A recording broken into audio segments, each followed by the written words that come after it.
Come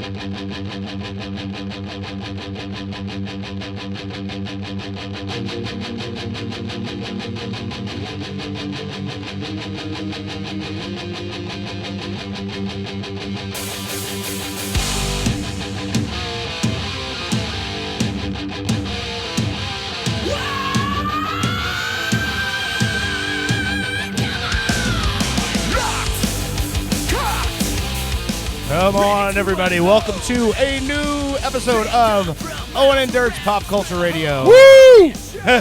Once again, no Owen. Last week it was the headache. This week, old Brit is staring down the barrel of babyhood, huh? Don't say old Brit. I didn't mean old with a D. It's old with no D. Old Brit. Old Brit. Yeah. No, Yeah. shout out to Brit, not feeling well, in the hospital with the baby stuff. I heard she's thrown up a couple times. Yeah. A couple times, you mean by like several hours straight? By like every single time. All the times.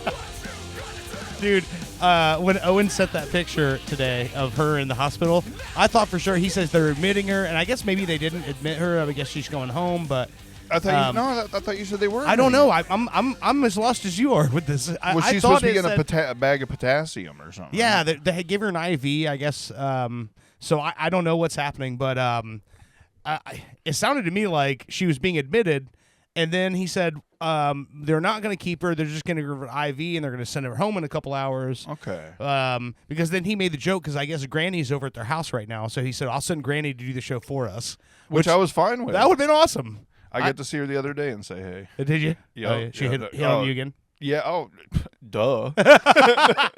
That's how we roll. Me and her have a very sensual friendship. Very sensual friendship. Very sensual friendship. Oh, man. But no, if I'm Brit and, you know, I'm pregnant back to back, I'm hoping they're ready to pull that kid out. You know what I mean? Do the C-section, just get it out. Well, I don't know about C-section, but like I'm assuming if she's her and she's to the hospital and it's closed, she's like, okay, let's do it. Let's go. Get this fucking thing out of me. Wonderful child out of me. Yeah. No, it's get this fucking thing out of me by this point. I can only imagine, dude. It's I can't imagine. I feel fucked up after eating all the food I did for Thanksgiving. I can't imagine like eating for two people and having someone living inside of me that's moving around and kicking my guts and oh my. Hey man, all you have to do is invite me and I'll live inside of you. I am not as tough as women. I don't know if I'm saying that. I think all guys pretty much know that. I think they're just afraid to say it. Maybe. What's like Betty White used to say? It's just like, why does everybody say, have some balls? And she's like, balls are the most fragile things in the world. And right. She's like, but a vagina, it can take a real pounding. Have some lips. Yeah. Grow some lips, dude. Yeah. God. Grow a pussy, you bitch. Yeah. Them things are tough. Oh, man. Like jerky. It's chewy. It's like overcooked jerky. It's like venison. Yeah. The best of the meats. Where do we go with this? I don't know. Do we have a plan for tonight, or just kind of a little bit? I've got a little bit of a plan. I was told a couple weeks ago that people just like to hear us laugh. So after that, I feel like I have to put no effort. As long as we both laugh, we're good. Did you see what the title of the show was last week? I did, and I'm very happy about it. It definitely you managed to. Did you have to put Bushy once the show to be called? Like, did you have to make it so long that it? No, I did that because I thought it was funnier. Okay. I mean, I'm fine either way. As long as Yeah. Dinosaur Titties is in the title, I'm good. I spelled it with the D's, like you said. Yep. You know, because we had the conversation about a podcast that my brother and I did years ago. They were way stricter about what your podcast was called, and we had a show that called it came from I can't remember the name of the robot that Nick Spry played. Oh, they said came. It came from his ass, and Apple Music was like, nope, like not posting that. Yeah, we're at a point nobody cares about nothing anymore except for everybody cares about everything. So it's a weird time, right? I do find it funny, the whole memes that are like, how are we the generation that was raised on South Park and, Yeah. All these super offensive and also we were super stereotype heavy. You could look at someone and what they were wearing and know who they were without talking to them. Yeah. And now I have no idea who anybody is by what they're wearing. And that bothers me. Oh, as an old white guy, I want to be able to look at somebody and go, "You're a goth." You're right. Yeah. You know what's weird about it is, and this is something that caught me by surprise, and I only found out about it because I looked stupid in the moment. Is it's a new, I guess you'd say like a fashion thing for like the 20-somethings teens to wear old looking band shirts. Right. Like not bands they listen to, but just like regular, like I don't know what fucking stores I hate to say it, but I shit you not. What you're complaining about is actually probably already about 5 years old. What? But is definitely a thing. I saw a young black chick in a Misfits t-shirt, and I was like, "Oh, fuck awesome. yeah, Misfits!" And she's like, looking at me like I'm an idiot. Yeah. Shut up, whitey. No idea. Yeah, I'm no, like, I never got it, but at the same time, I get it because I used to buy albums from Best Buy when you could actually purchase physical CDs, just buy the cover art. I discovered Tech-9, Angelic, by the cover art. Yeah. And so many other bands, Insane Clown Posse. Nobody introduced them to me. I discovered them, but I was like, Riddlebox? What's this crazy looking clown coming out of the, what do they call him? Jack in the Box. Jack in the Box, yeah.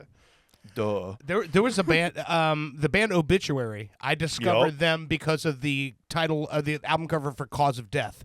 That album, the artwork was insane. It was like eyeballs growing out of a tree.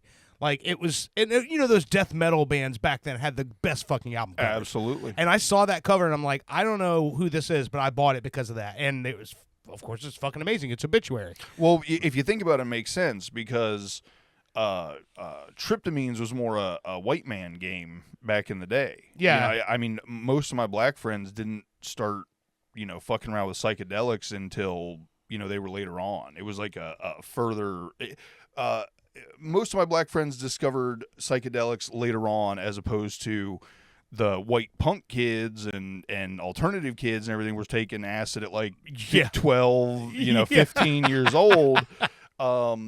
But no, so it kind of makes sense to me now, just thinking about it, that all the album covers of these heavy metal rock bands and stuff like that were very psychedelic.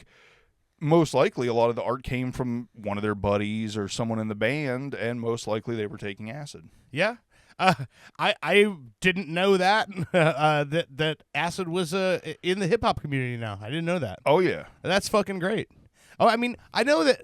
So the first experience I had with someone robo tripping was in the early 2000s, and then they were telling me, they're like, yeah, that's what Lil Wayne, lean, like he was drinking basically cough syrup and Sprite, and I had no idea. I'd never heard that. But did you ever do the triple, allegedly? Did you ever do the triple C's back in the day? No, I know what that is.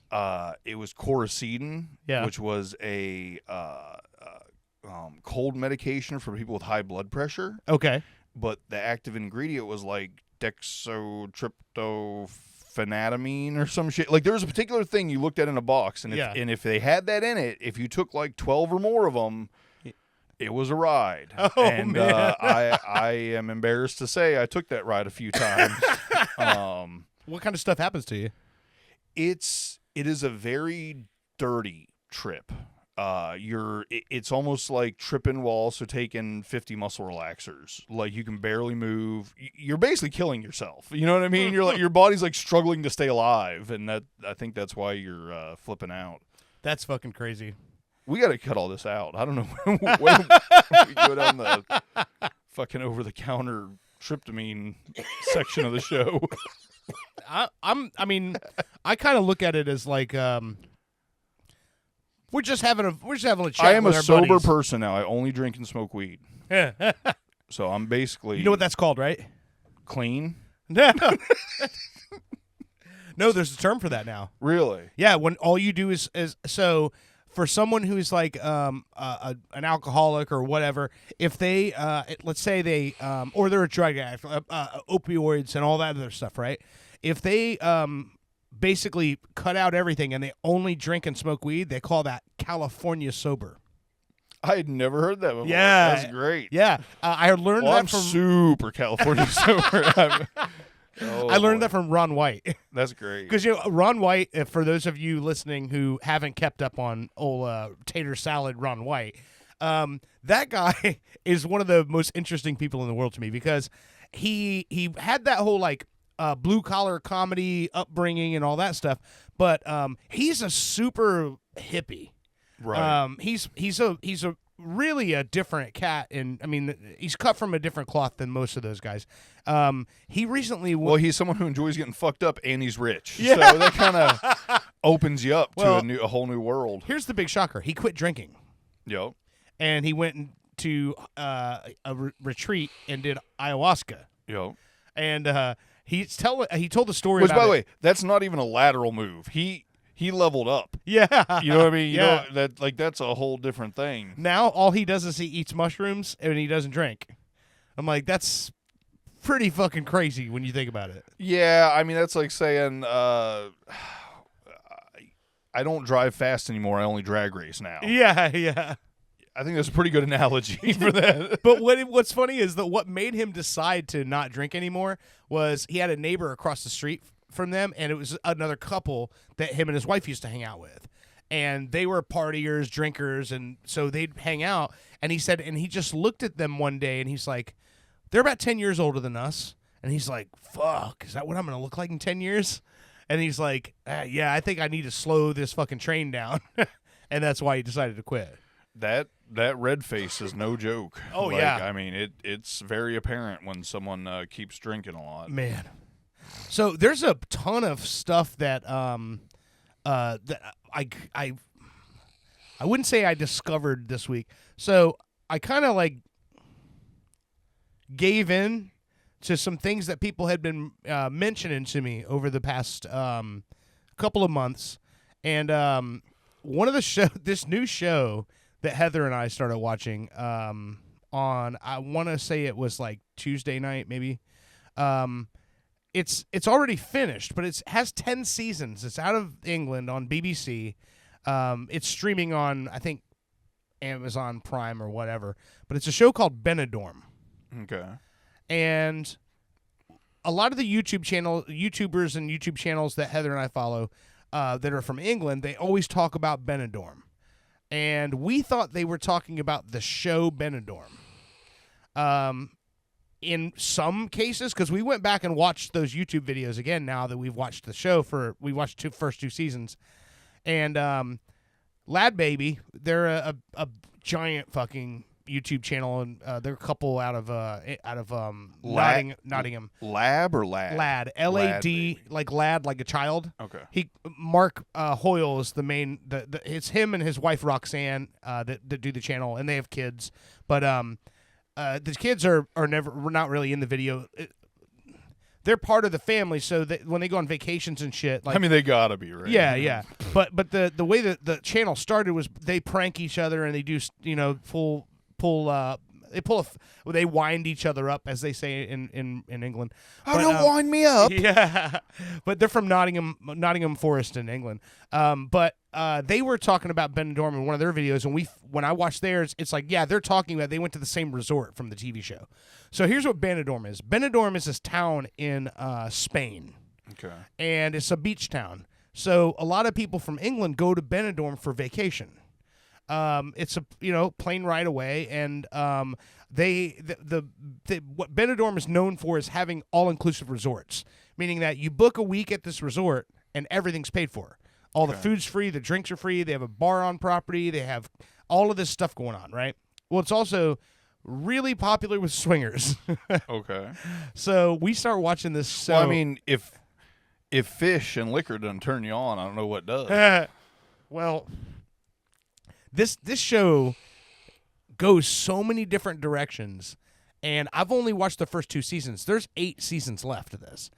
I'm already like, I really want to fucking slow roll through this.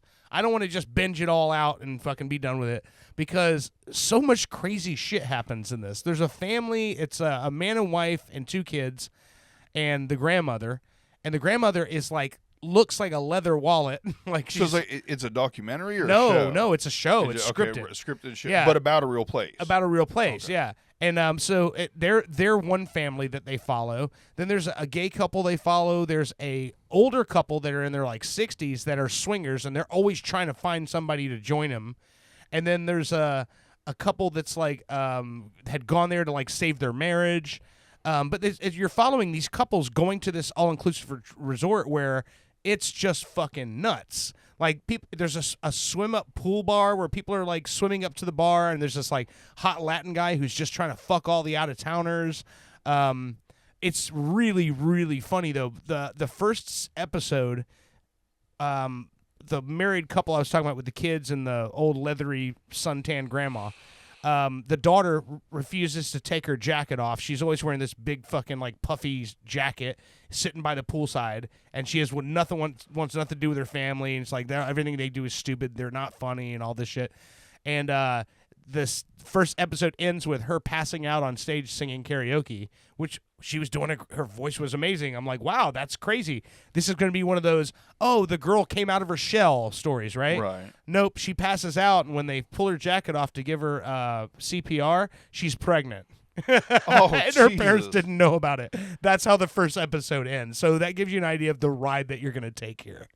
But She had already been to the resort. yeah. Those puffy jackets are super comfortable. Yeah.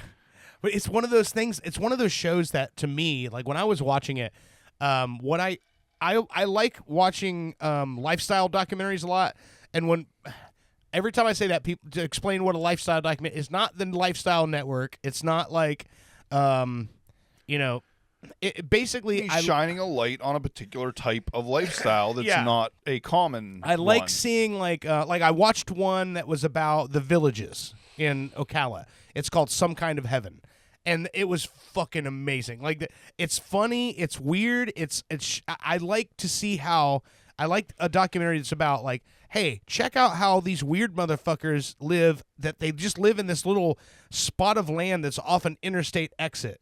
You know what I mean? I thought for sure when I got older I was going to be loofah crazy in the villages, but I'm poor now, so I doubt that's going to happen. They are trailers, but they're nice trailers.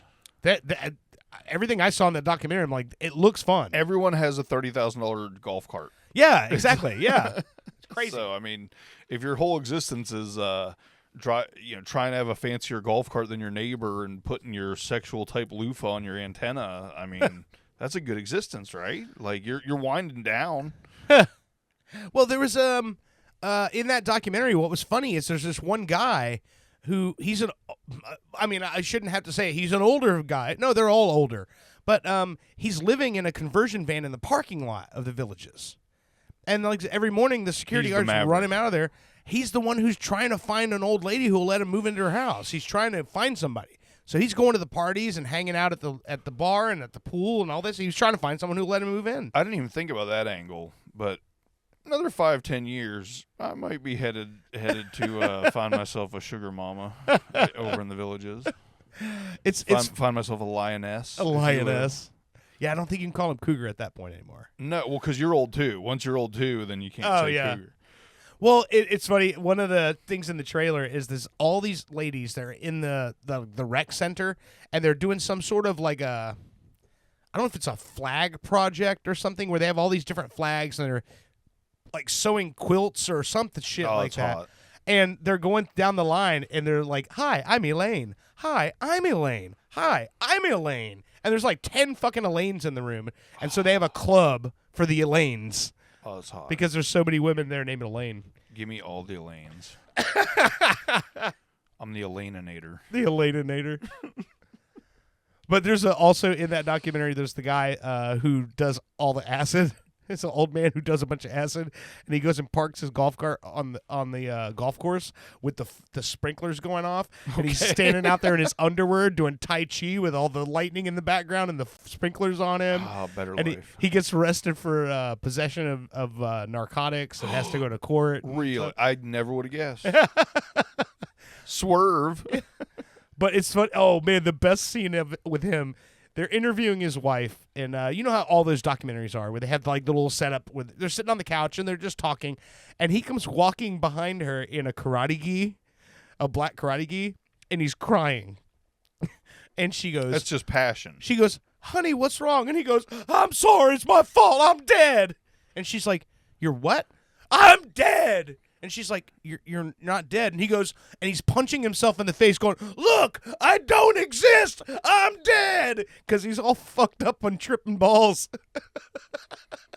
You can punch yourself while tripping balls and not feel it.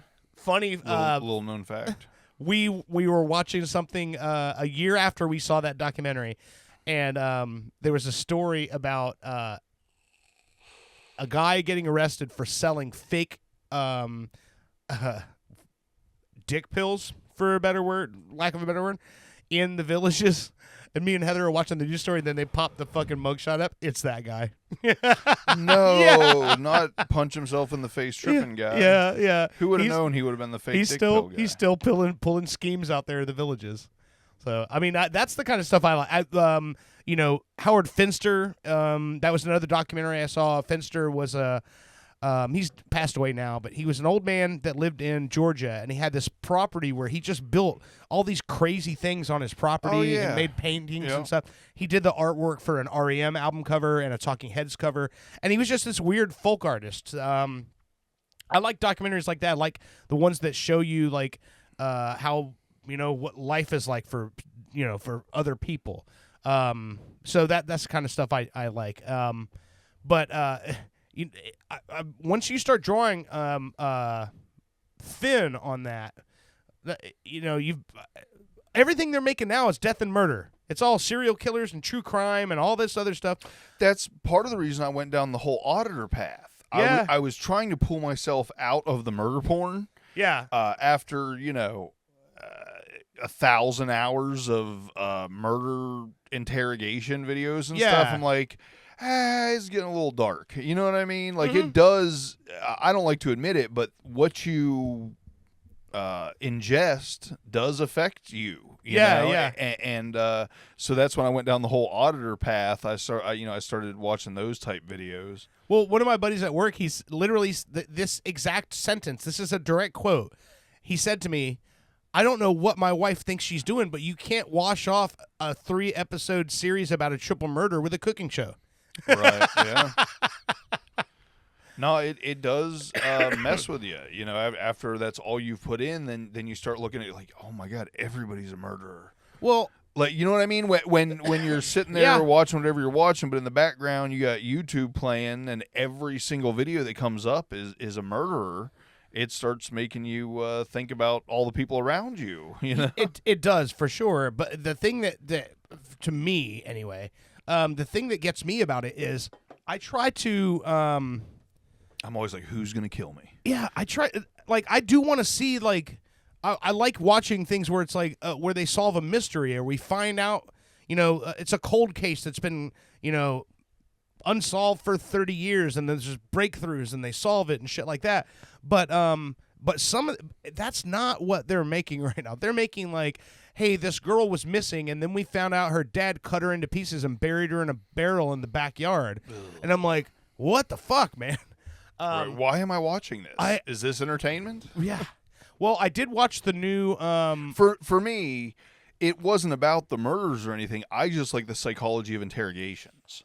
Well, like the police using certain tactics to get people to admit things and everything. That's what I found interesting. Yeah, and I like the investigation side of things. I like I watched the new the one about Zodiac.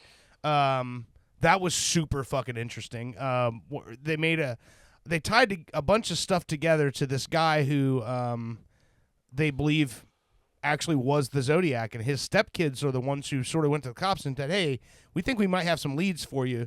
We were in the location of all of these murders as kids because he would take them there and scout the places out and shit. So there's no way they're ever going to know because the guy's dead. You can't fucking confirm anything. Right.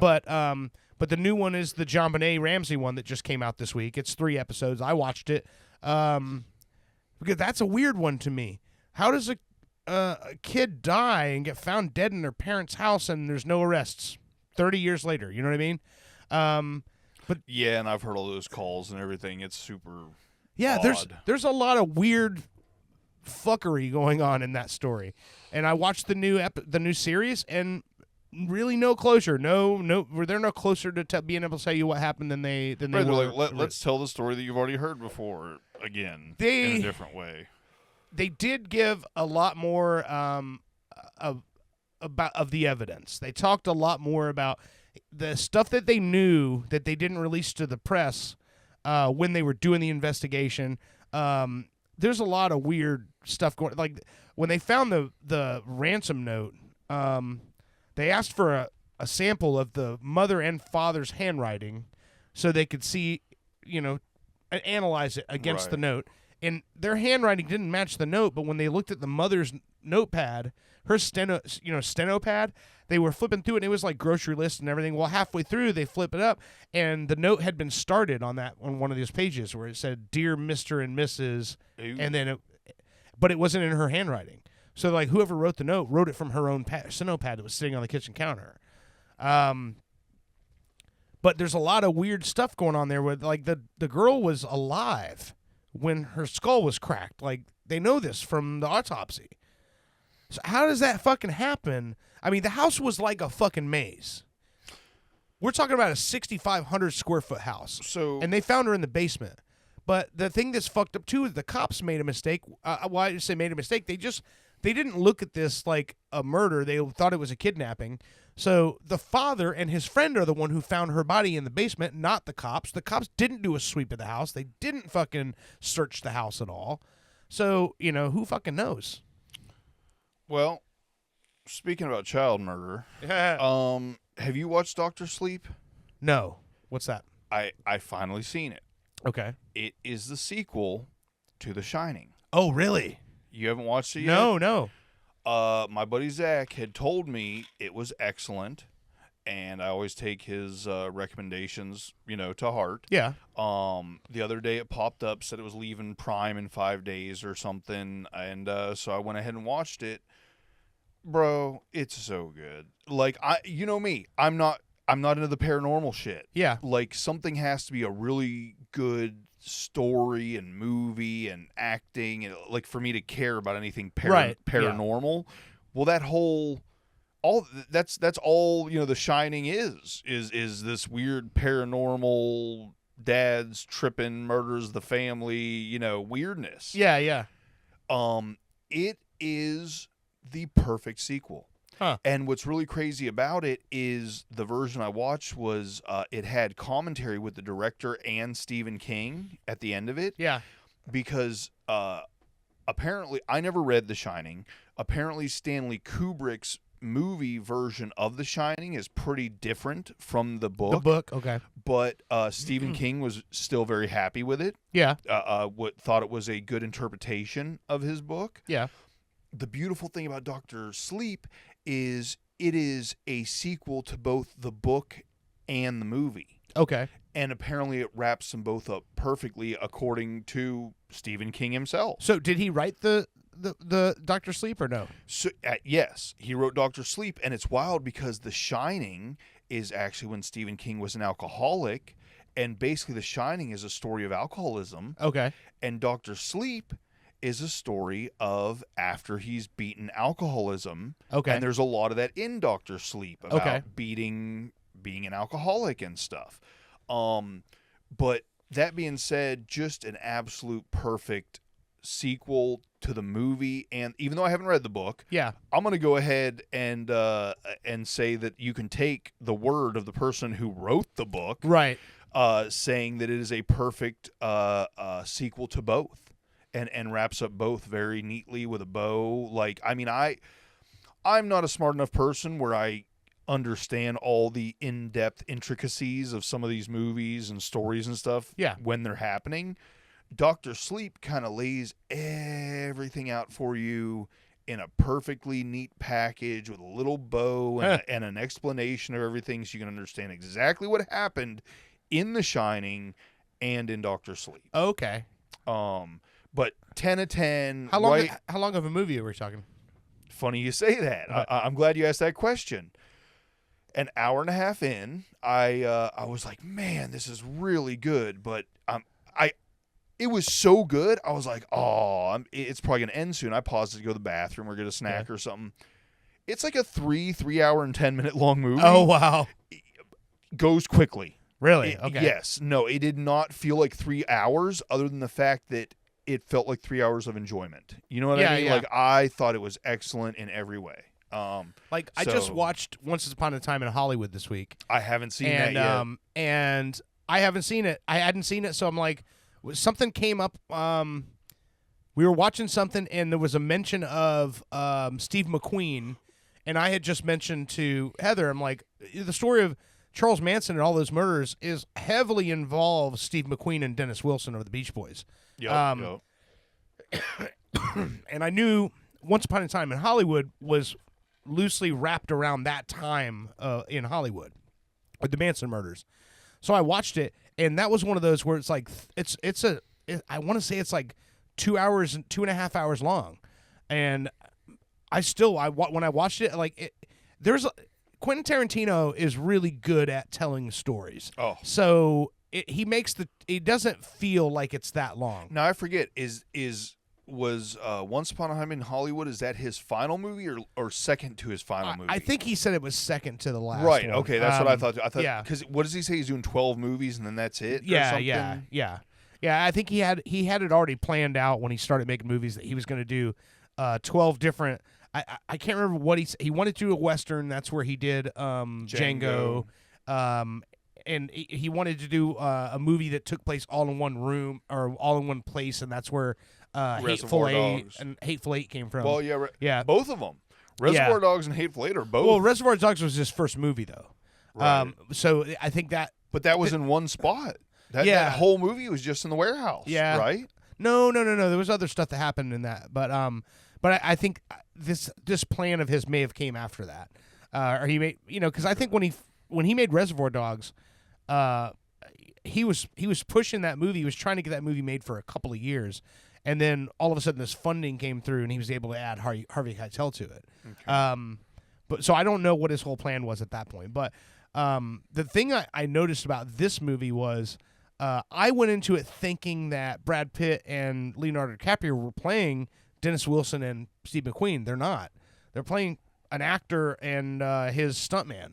Okay. And they just happen to live next door to the Sharon Tate, Roman Polanski house. And so they're kind of like doing their whole thing. Meanwhile, the Mansons are stalking Sharon Tate and Roman Polanski's house. Right.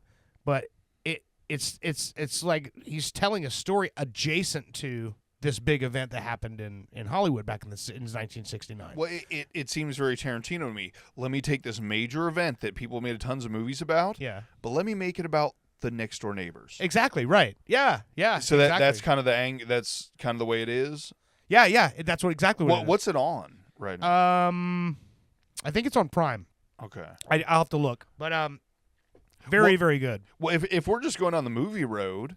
On Thanksgiving, I seen the Wolverine Deadpool. Oh, I haven't seen it yet. Is it? It's I gotta watch it. So good. Oh, yeah. I did not. I did not know that the whole shit went down where Disney bought 20th Century Fox Studios. Yeah. And that is no longer an entity. Yeah. Anymore, which is pretty wild. So not only is it like Disney's first R-rated movie, if I'm not mistaken. Yeah. They went hard. Well, and it's like I told Zach, I think that they knew if they were going to make a Deadpool movie, obviously it was going to be offensive. Yeah. I think that they purposely allowed Ryan Reynolds full reign to be as offensive as he wanted, because once that movie comes out and is successful, they don't have to worry about anything. You know what I mean? Yeah, it's like, Disney released an offensive movie. Nobody cares. Yeah, you know what I mean? yeah. And not only does nobody care, they're not going to release another movie that offensive. Yeah, there's no reason to. Deadpool is purposely over the top offensive. That's the whole purpose of that character. Excellent movie, really funny. Breaks the fourth wall like 15 times during the movie. Yeah, that's what I love about it. It's fucking excellent. It's really good. You had showed me interviews of Ryan Reynolds and Hugh Jackman and how they seemed like such good friends. You can feel that in the movie. You know what I mean? Yeah, I got it. You know me. I hate to spoil stuff. I will say, best in-car fight scene. Oh man, of all time. I don't know if you know, but there's very few movies, but for whatever reason, in-car fight scenes are really good. If done well, you mean because it's all in a very small, compressed area, you know, and you've got you got seats and you know, they can a lot lean of shit back. in your way. Right, there's a lot of obstruction. So it kills me because I couldn't remember what other movies had good in-car fight scenes, but I know there's a couple. Yeah, I definitely, that's on my, and in fact, I did start it one night, but it was a podcast night. Okay. So we finished the podcast. I come in the house after everybody left, and I'm like, I'm gonna watch Deadpool. We go pretty hard on podcast nights. I fell asleep. Yeah, I didn't make it through it. That's no discredit to the movie. It's just because I went really fucking hard that night. I will say, for whatever reason, I didn't like the first 15 or 20 minutes as much as I liked the rest of the movie. Okay. I don't know. I couldn't even tell you why. I just, so, you know, if you do watch it, just know that, in my opinion anyway, it gets way better once it gets into it. Yeah. I don't know. I just, the start was a little weird to me. Well, so speaking of that, there's a news story that came out this week. You're familiar with Peter Farrelly, the Farrelly brothers? Farrelly. No. The Farrelly brothers are the guys who made the directors. The directors. I thought it was Farley. No, it's Farrelly. Farrelly. They're the ones who made Dumb and Dumber. They made something about Mary. Well, I know. Yeah, no, I know them. Well, Peter Farrelly has got a new project he's working on. It's in pre-production right now, but he's making a movie called I Play Rocky. Okay. And it's his first venture into. Oh, I wouldn't say first because I think he had something to do with Green Book project. The Green Book also. That was the one with Sebastian Maniscalco where he's driving the jazz musician around the South, and they have the Green Book where it's like. I never seen that. It's a great movie, but anyway, so this movie is about Sylvester Stallone trying to sell the script for Rocky. Okay. And the story of it, which I've heard it from Stallone before in his documentary. There's a documentary on Netflix called Sly. And he tells the story. He was homeless. He was living in Penn Station, working as a fucking usher at a movie theater when he wrote the script. But he was better than Penn 15 station. He was offered $20,000 for the script, and he turned it down. Now, this is a homeless man.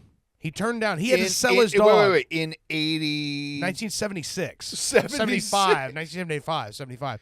Yeah. So that's like being offered $1 million now. Like 100,000, yeah. Yeah. But so he turned it down because they wanted to buy the script from him and have Burt Reynolds play Rocky. And he was like, "No, I'm the main character. I'm the lead. That mustache don't fuck." And and they were like, "No, nobody knows you. Like you wrote this screenplay. It's great. Congratulations, but we want to buy the movie. We want to get it made." They got all the way up to $350,000 they offered him, and he turned it down. And he kept saying, no, he's like, I play Rocky or no deal. And he literally, that's how good the script was, that eventually they said, okay, fuck it, you can play Rocky, but if you go one day past schedule on this movie, you're out. It's done. And so then they tried to sabotage it. No shit. They made him do all the outdoor running scenes, like all the training scenes where he's running and shit, all in one day. He ran 18 miles in one day shooting and ended up in the hospital. Then the scene with him punching the meat in the meat locker, the meat was frozen. Ooh. He was punching frozen meat and fucking destroyed his hands. Like they tried to get him out of that movie so fucking hard. Which is funny because all that shit probably just made for a better movie because he was dealing with actual adversity during the filming of it, which worked perfectly with the character. Right. And so just think about Way to play yourselves. Yeah. But no, that's one of those great stories where like this fucking guy believed in this shit so much that he went through all of that just to get that movie made. And look at where it went. I mean, it's one of the biggest movie franchises of all time. But he would not take no for an answer. And they really did not want Sylvester Stallone to be the star of this movie. You know, it's fucking nuts. Yeah, no, it's amazing to me when people have that much conviction. Yeah. You know what I mean? About something. It's not like Rocky was already successful and he's doing this about Rocky 2. Mm-hmm. He just knew he had something. Yeah. He really believed in what he had. And he won the Best Picture. He won the Oscar for it. Like, I mean, not as an actor, but he won the Oscar for Best Picture. Right. He wrote that shit homeless. And so, I mean, he was right. He gambled on himself and he fucking won. Yeah. But it's such a crazy story. And when I read the story that Peter Farrelly was making that in the movie, I'm like, that's a great idea. Like I'm surprised no one's made that movie yet. But Right. It's fucking nuts, man. And then to think about all these years later, that movie itself will spawn probably a successful movie off of just the making of the movie. yeah, exactly. And like then Rocky, I mean, just Rocky alone, like, so that's one of the things that nobody gives. I wouldn't say nobody, but a lot of your casual movie fans or casual movie watchers don't know what a great fucking writer Sylvester Stallone is. I'll be honest with you, I didn't until you Yeah. started telling me and talking. I didn't know he wrote Rocky. Yeah, he wrote Rocky. He wrote Rambo. He I'm wrote. like, oh, this guy talks like this. Yeah, he a wrote- pretty cool dude. You know, he acts pretty good. So think about Rambo, right? Yeah, it's Rambo. He wrote that too. I'm Rambo. He wrote that too. I That's will shoot you in the face with an arrow. Cobra. Remember Cobra? He wrote that. No, I don't remember Cobra. Oh man, if you see the movie poster, immediately when I show it to you, you're gonna know it. It was in the 80s, but it was another movie that where he played the main character, of course. But yeah, he wrote that. Cobra, better or worse than Commando? Campy scale. Campy scale. It's actually, it's hard to say. If it's actually a good movie, then it's better than Commando. No, But- it's an 80s action movie. Okay. He plays a guy who's like a killer or like a mercenary? for hire, like a mercenary sort of. But you know, it's no, weird. I've never seen Cobra. I've never even heard of Cobra. Oh, and also he also writes Tulsa King, which is that new series he's in. Right, I haven't seen that yet. I haven't watched it yet. I'm kind of waiting until there's. Isn't it? It's just starting a second season. I or think something? second season. Right Yeah, now, so I'm gonna wait until there's like 2 or 3 seasons, then I'll binge it all. I heard it was pretty good. Oh, he also wrote the Expendable series. Okay, so the Expendable. I'm glad you brought that up. Yeah, How many are we at with the Expendables movies? I don't know. Wasn't it the third one that kind of fell off? The one that had Ronda Rousey sucked. Like they were all good, and then the one with Ronda Rousey. Yeah, and Expendables 3. Yeah, that one. I don't. Maybe sucked is a bit strong. It wasn't as good as the other 2 Expendables. Right. There's what? Is there 4 or 5 of them now? There's 3. No. It says 3. Yeah, I just looked at. Well, maybe. Well, then is the 4th one just about to come out? Maybe. Wait, I'm just looking at the things he wrote. So I maybe th- there's I thought- more that I he didn't thought- write. I thought there was 4 currently out, but I could be wrong. Anyway, I was just curious if you had seen the new one or not. No, but no. that may or may not exist if there's only 3. I didn't know that he wrote Cliffhanger. Yup. Yeah, I knew. Oddly enough, I knew that. I didn't know he wrote Rocky. I knew he wrote Yeah. Cliffhanger. Okay, so this is the cover of Cobra. Tell me you don't remember that? I do remember that. Yeah. I remember that as a cardboard cutout standing in the video Yeah. store. Crime is a disease. Meet the cure. Cobra. Have you've been in Popka forever, right? Yeah. Do you remember when the only video store was out there in Mount Plymouth, like right at the end of Plymouth Center Road there, where Yeah. it tees into Yeah. everything was in the super thick, clear plastic cases. Yeah. Oh yeah. Oh my God. I didn't know if anybody remembered that video store. That was like before Blockbuster was a thing. So here's what's funny, right? He wrote the movie. He wrote Rocky, and then he wrote a movie called Fist, and then Paradise Alley.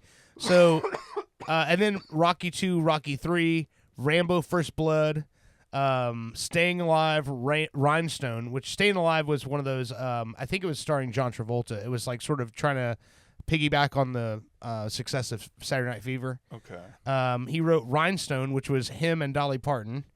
And then Rambo: First Blood Part 2, Rocky 4, Cobra, Over the Top. He wrote that. It's weird because when you look at his body of work, you're like, a lot of these movies that he wrote, like they actually turned into franchises and they infiltrated pop culture to a point where I think he almost like created a fucking genre, because with Rocky and with Rambo, right? Those two characters became like sort of like a part of the nomenclature, you know? I mean, Rocky and Rambo, everyone knows Rocky and everyone knows Rambo. All those big action movies in the 80s, I don't know if they would have happened if it wasn't for that. Is Terminator before or after Rambo? Let's see. First Blood, it was before, 2 years before Terminator. Then I would agree with you.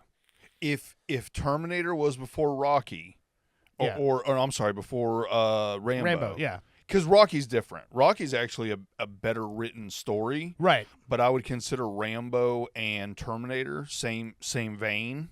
Not 90s action, before 90s action was a category. Yeah. So, yeah, if Rambo was before Terminator, then I would agree with you that Sylvester Stallone pioneered 90s action movies. Huh.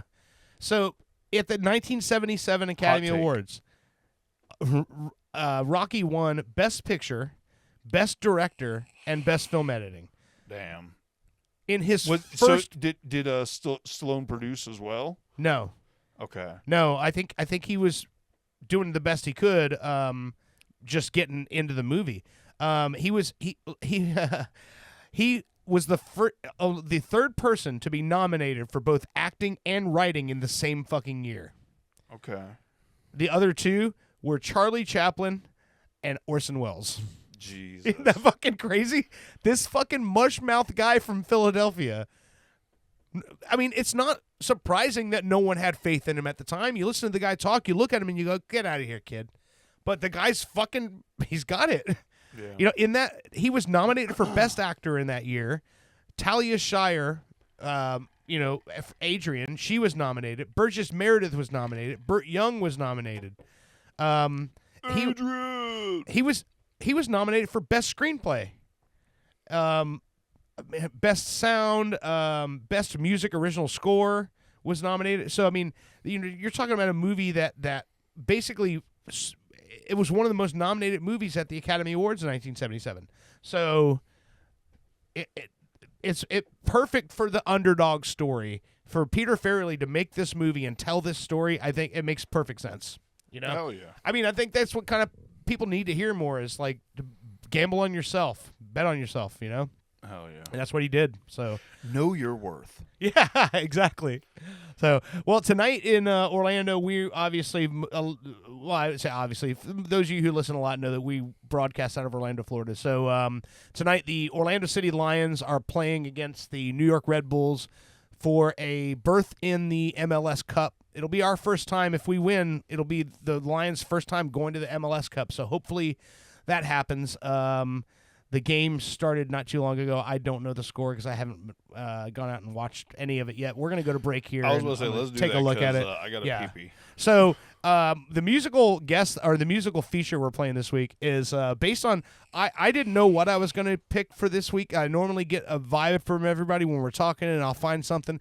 And Bushy came over and showed me a guy named Tyler Cassidy. And I knew who he was. I didn't know he was still doing stuff because he used to go by the name Froggy Fresh. Oh. And my brother and I had a band called Moonman from Mars. We opened for Froggy Fresh back in the day. And he was like kind of joke rap, but he's really fucking talented. Well, and I think that was the surprise. Neither you or I realized that this dude's actually a really talented musician. Yeah. And also really funny on top of it, which I personally put in a higher category if you're doing good music that is also successfully comedic at the same time. Yeah.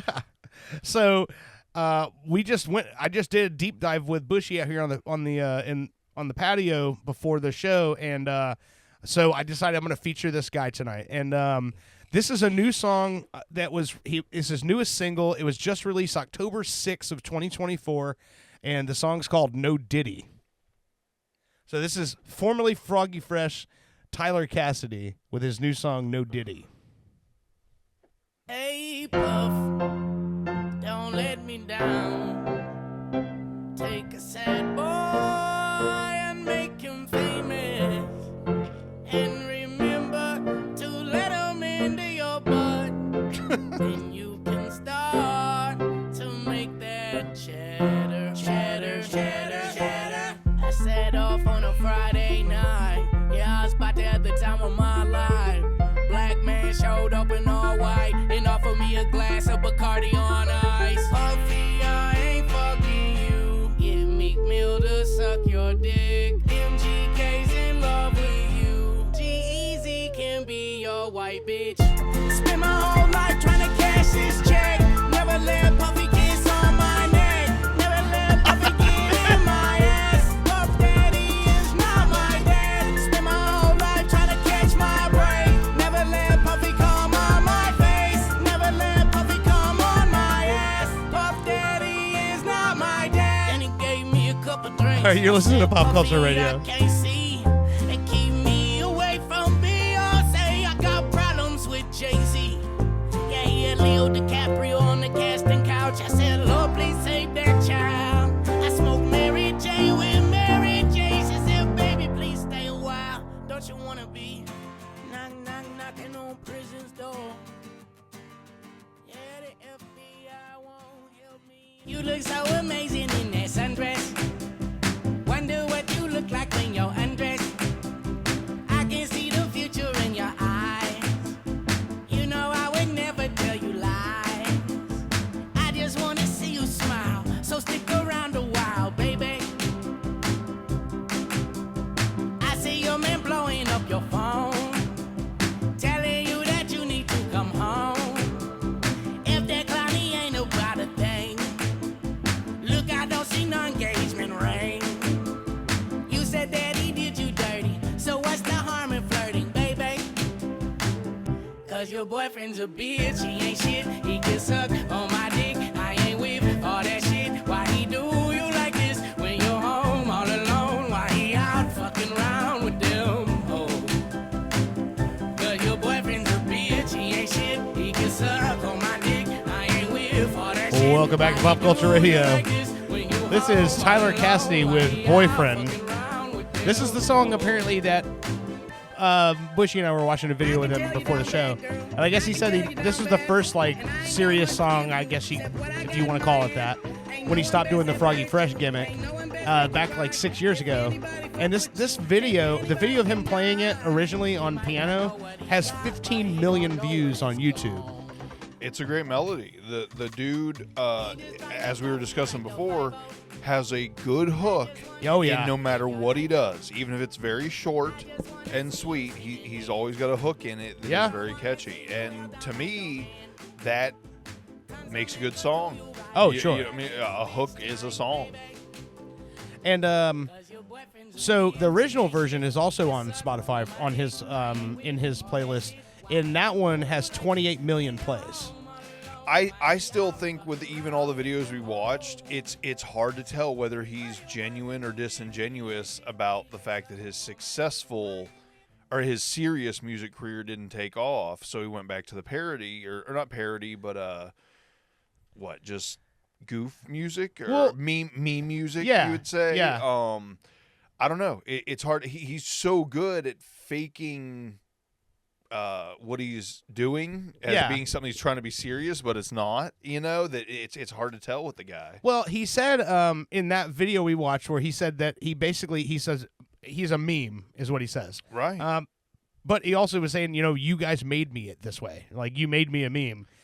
I don't know, man. The Froggy Fresh character was one of those things. It was just like I said, when we did the show with him, I didn't know who he was. I didn't know anything about him. And then he just sort of blows up. And like when we did the show, he brought a crowd, man. They were nothing hook, else, line, and sinker with this guy. If nothing else, it is known that being able to choose to go viral is near impossible. Oh, usually virality is accidental and lightning in a bottle. You know what I mean? That kind of stuff. this guy chooses when he wants to go viral for the most part. Like most of the stuff he does catches on and is successful. So serious or not, I think the dude's a talented guy. Yeah, and like, how can you? And that's one of those things that you know, that I was just thinking about was like, how, you know, he has heat. Like he pulls heat no matter what he's doing.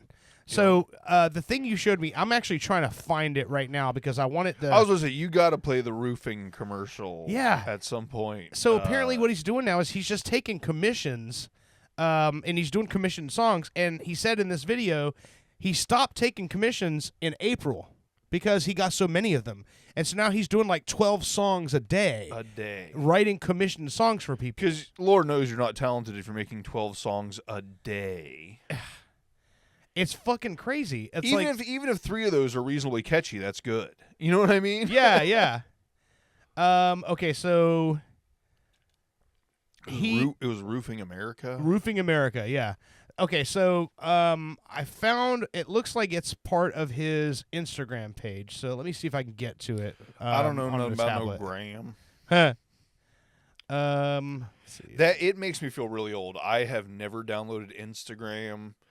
I've deleted TikTok off my phone the 3 times it's downloaded itself onto my phone. In case you didn't know that can happen. Oh yeah. Yeah. No. Okay. I was just at some point I'm like, Facebook's good enough. Okay, so I'm gonna have to plug in, I think, here. Let me look him up here on Instagram. I think it was the second thing I sent you of his. Yeah. I'm trying to find it so I can play it because that was. Well, could you just play it off the Facebook thing I sent you? Maybe. Hang on, let's see. It might be easier. Okay, here we go. It's. I think this is it. It's got 28. Oh man, he's got so much shit on here.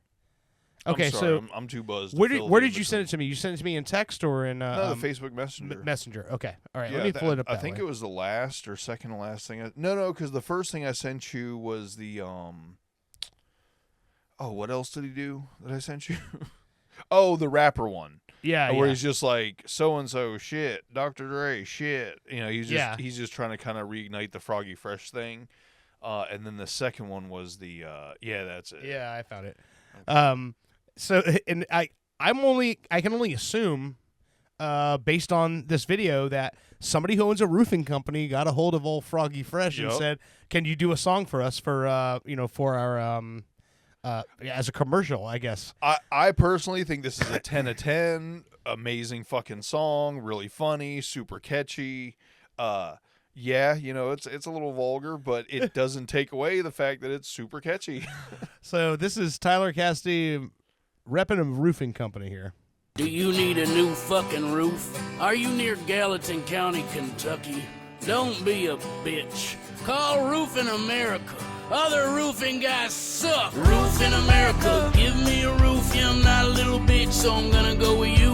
Roofing America, call them up quick. If you call somebody else and your roof will suck dick.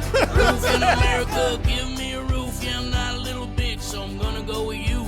Roofing America, call them up quick. If you call somebody else and your roof will suck dick. Is your roof fucked up? Does your roof suck dick? Well, I know a motherfucker you should probably fuck with. That's the best line. With all the hysteria, motherfucker, do your roof so good the neighbors stare at you. Get your roof fixed and you won't be single. How you gonna get a girl with fucked up shingles? Your baby mama left you cause your roof was looking dog shit. Junky ass roof, how you gonna get a boss bitch? You don't hire a roof in America, you're an idiot. Somebody else fucks your roof up, we can finish it. Roof in America is the guy that you could call if you want your roof done by a guy who has balls. Roof in America. Like, I want to get a roof. Our roof is fine. Yeah. And I want to get Roof America now.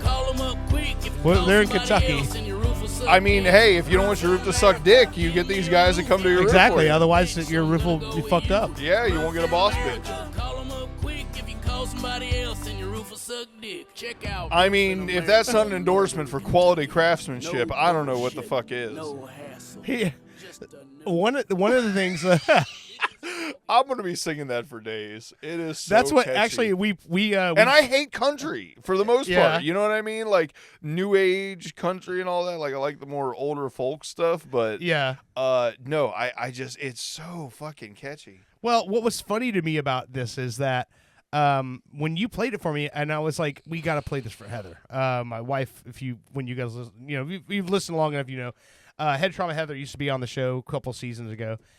So we took it in and played it for her, and then she says, "Oh, great! Now I'm gonna be singing this fucking song all night." Well, it was even better. She came out like 20, 30 minutes after we played it, and she's like, "Just so you know, I've got Roof America. Your roof's gonna suck dick, stuck in my head."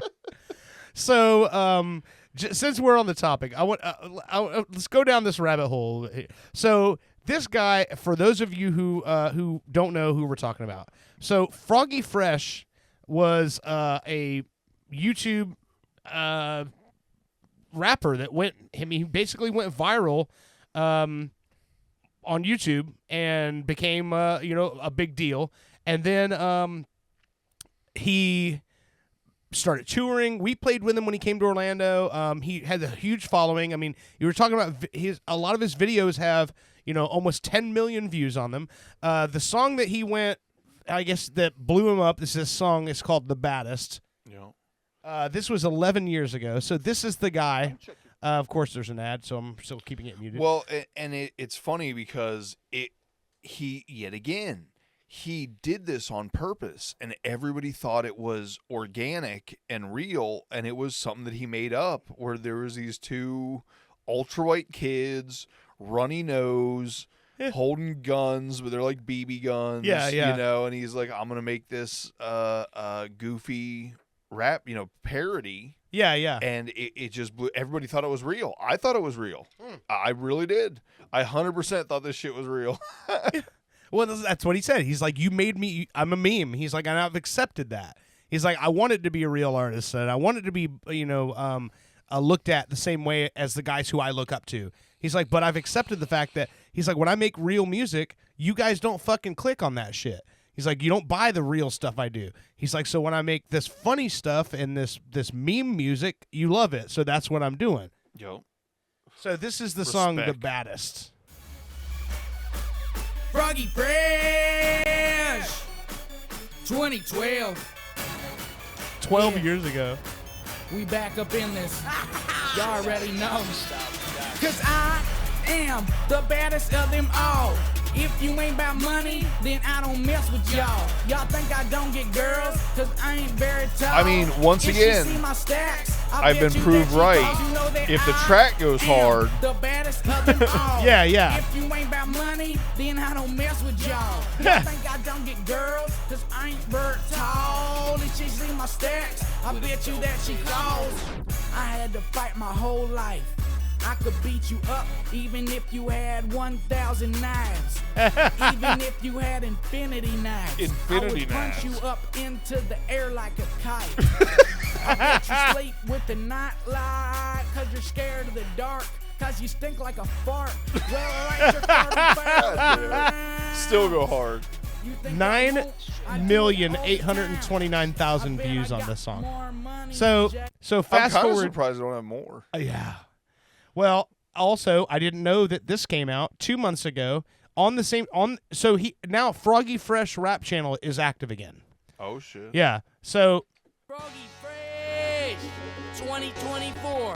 Me and Moneymaker Mike are back up in this. I am the baddest of them No all. shit. If you ain't about money, then I don't mess with y'all. Y'all think I don't get girls, cause I ain't very tall. If she see my stacks, I'll bet you that she calls. Cause I am the baddest of them all. If you ain't about money, then I don't mess with y'all. Y'all know what think I'm playing on the way get home. girls, cause I ain't very tall. If she's in my stacks, I bet you that she calls. I had to fight my whole life. I could beat you up even if you had 1,000 knives. Even if you had infinity knives. I'll punch you up into the air like a kite. I bet you sleep with a night light. it's just a new track, and he's doing the same song, but this has 250,000 views. So not anywhere near the success Well, of the but other yeah, one, but it's also had 10 years to simmer. right. So that's Froggy Fresh, right? So then we get into Tyler Cassidy, where it looks like, from what I can tell, it was about 6 to 7 years ago that he started, doing music as himself, right?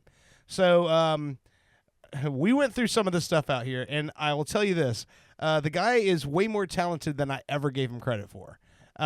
He does a lot of these songs where he plays music, or he plays piano, and he just does these songs, right? So I think the one I gotta play is. I'm telling you, people might laugh, but a lot of the stuff he's doing is Tyler Cassidy. I put on like Elton John level. It's very Elton John. The dude sings his nuts off, man. So this song he wrote, this was 5 years ago. I remember you saying out there, you're like, I don't know, might be too hard to jump right into it. But this song about Louis C.K. is fucking hilarious. Oh, this is amazing. So those of you who know Louis C.K., the stand-up comedian, got in trouble for jacking off in front of people. But he was nice enough to ask, is it okay if I jack off in front of you? Turns out that's not really that nice. So especially when there's people in the room that I need this job, so I guess yes. Yeah, I mean, I've said, can I stab you, please? And it doesn't go over well. Yeah. So he did this song called, in that title of it, this was 5 years ago. It's called Louis C.K. It was a Dom sub situation. Yeah. Something been changing inside me. Now sex isn't fun, but I found a new way I could come. I just won't jerk off in front of someone. Yeah.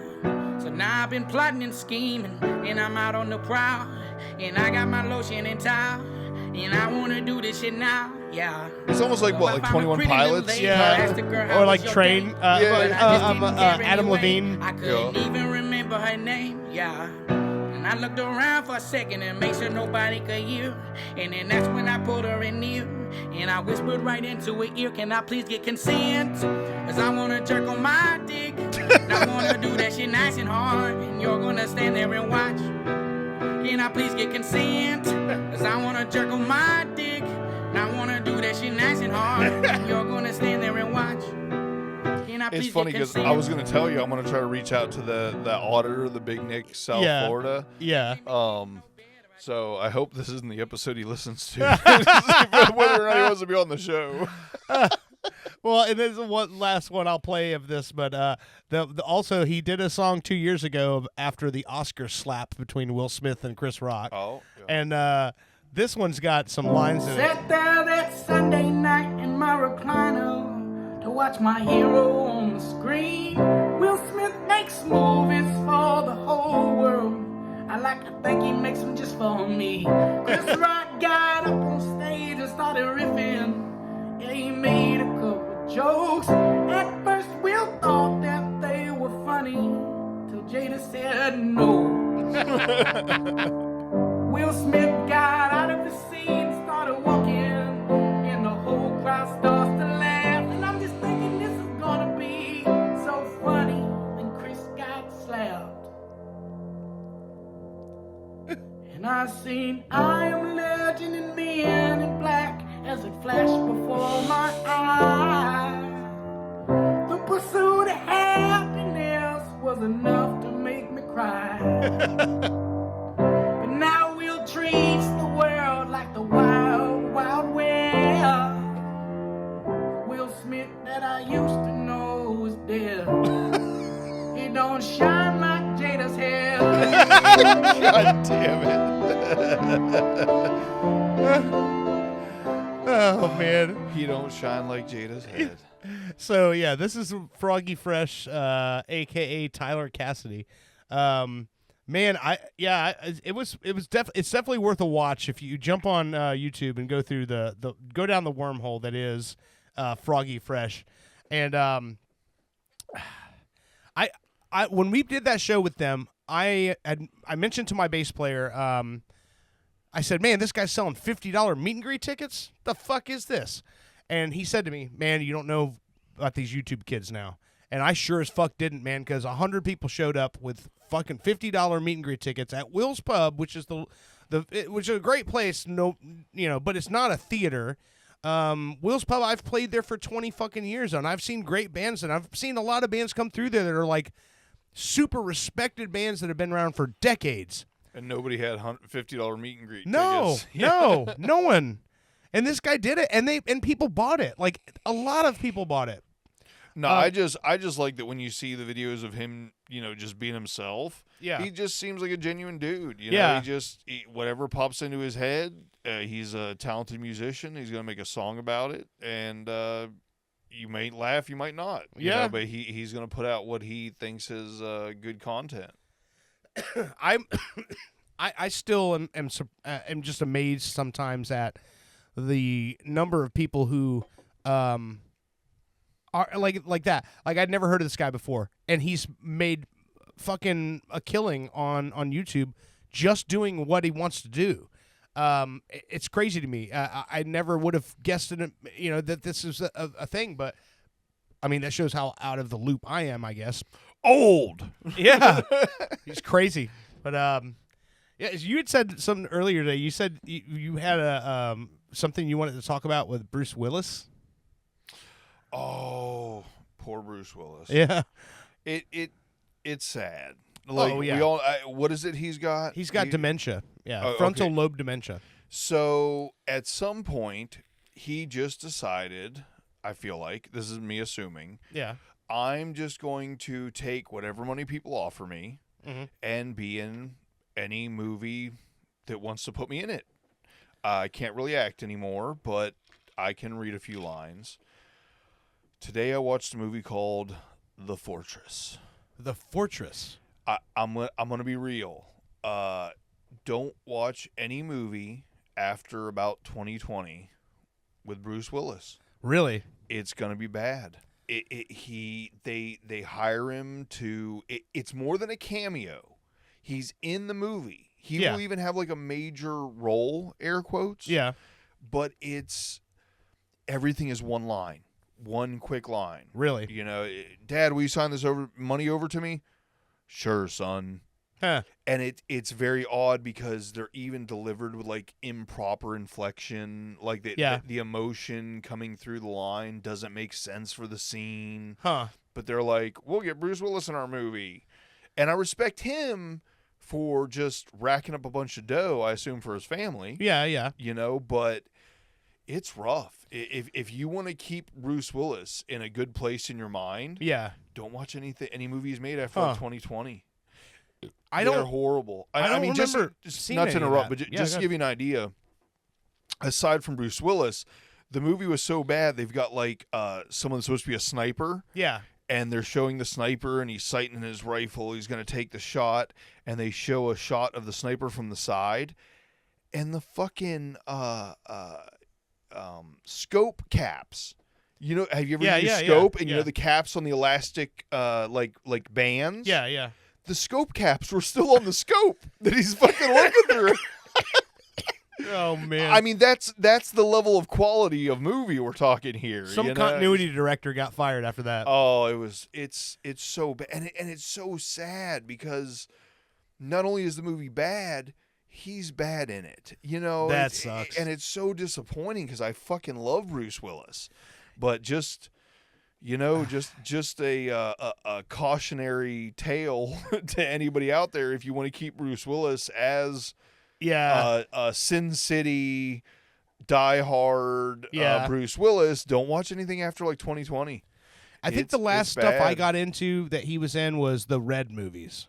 Oh, those were amazing. They're fucking great. Yeah, no, Red movies are 10 of 10. And John Malkovich in those, and Helen Mirren. I mean, they were great cast. Oh God, there's another one, Bruce Willis. It was the first one that I seen Bruce Willis in where I'm like, I didn't know he had a problem yet. Right. And I just seen this movie with him in it, and it was some like the Mars Protocol or something, it was something about some galactic event, or Right, take right. out a bunch of shit, and I was just like, this is bad. Like, since when does Bruce Willis do bad movies? And everything I've seen since then, it's gotten worse, and it's terrible. It's sad to see. Yeah, I'm mad every time I click on one of these movies. I'm like, oh, Bruce Willis is in it. It's like, oh man, poor dude. Yeah, it was a surprise to me when that came out, like what he was dealing with, because I I don't watch that many movies as it is. I mean, when you hear us talk on this show, like literally when I tell you I watched something this week, that's probably the only thing I watched. I mean, the TV's on and it's in the background, but I'm doing a lot of other things. So I'm not paying really close attention to stuff a lot of times. Unless it's something that Heather and I have picked and decided we're going to watch this, which we went through quite a few things. Over this last couple of weeks, like I had a week of vacation and then Thanksgiving hit, and then here we sit today. So there are things that I watch and I pay attention to and I get into, but I don't just go and like search for a movie to watch. I didn't know anything about Bruce Willis's condition. I didn't see the gradual deterioration in his acting abilities or any of that. It just came out of left field to me.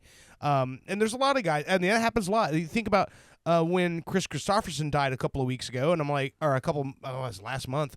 I had just seen him on the Willie Nelson 90th birthday celebration at the Hollywood Bowl.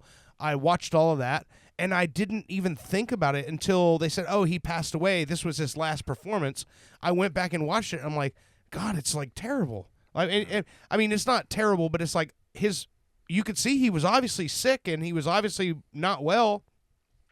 That didn't even register with me at the time. It was just, oh, yeah, of course, he's almost 80. Of course he's going to look old, right. But, getting old is weak. Man. Speaking of which, Willie Nelson's coming to Orlando in February. Last time I saw him in concert was 2017, but I've seen him a bunch of times. But I'm almost thinking like he's 91, he's gonna be 92 in April. I'm thinking I'm probably just gonna go. It's at the fairgrounds. I'm like it's big outdoor show. I think I'm just gonna go just so I can say one more time. Who knows? My problem is, and I think it's a selfish thing. Once these guys get older, I'm just like I don't want to soil my memory of them in their prime. Yeah, I know what you mean. It becomes hard to watch. I forget which one you showed me. There's a lot. I mean, he was in. I think the last thing I showed you with him was when he did that. No. I'm sorry. It wasn't even music. It was Ric Flair. When you were showing me last match. Yeah, when you're showing me Ric Flair's last match, I'm like, no shade, but should he have done this? Like, probably not. There's better memories to be had than this. Right. You're right. I don't know. I just... That was not the best. And it is, whether I mean it to be shade or not, it is kind of shade because it's like, hey, if you're that famous and you can still make some money off this last appearance and everybody tunes in and watches you, that's amazing. Yeah. But for me, I'm like, I don't want to see you like that. Well, and that's kind of how I feel about it too, is that, that match, I watched that match, and in fact, Fritz came over and we watched it together, and it was uncomfortable how bad he looked. But I mean, but he did it. Yeah, who's going to tell Ric Flair no if he says, "Hey, I want to do one more match"? Well, he can have consent. He's going to do it. Yeah. He's going to do it anyway. But it was. I think that's the problem you have. We saw the Mike Tyson fight 2 weeks ago, right? And it was obvious that he's older. He doesn't have. I don't know. After seeing all the slow motion shit, I think he could have whooped his ass. I agree with that. I don't think. I think it showed once he was forced to take it, into the later rounds. Yeah. That yes, he was starting to gas out, but I think if he was allowed to go all out, he would have beat him in the first 2 or 3 rounds. I really believe that, and that's possible. Not to pick a scab, but I really feel like I was right from the very start. I mean, if it. I mean, am I wrong? Did it seem very fucking scripted and made up, and it was just made to Jake Paul look good? Mike didn't look bad because he was the first one to not get knocked down or knocked out versus Jake Paul. Right. But Jake Paul looks good because Mike Tyson didn't knock him out. It was a win for everybody. Yeah. And that's kind of what I assumed it was. It was. So when I watched the stuff back, and obviously when it comes to anything that is as high profile as that fight was. Well, not to mention, none of us actually knew what was going on during the actual event because Netflix fucking froze up. Yeah. Well, and also, I